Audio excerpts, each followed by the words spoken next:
Good morning, good afternoon, and good evening mga boss. Ikaw ba ay matagal na sa iyong pinapasukan? Kung matagal ka na sa iyong trabaho at hanggang ngayon kapos ka pa rin sa budget ng iyong pamilya, subukan mo humanap ng extra source of income. Hanap ka ng paraan.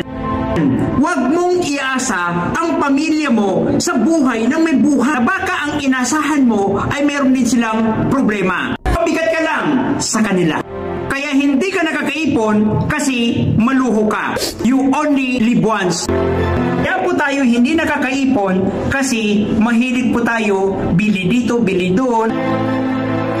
Kahit hindi po natin kailangan, binibili po natin. Kaya po hindi ka po nagtatagumpay dahil hindi mo pa nasubukan.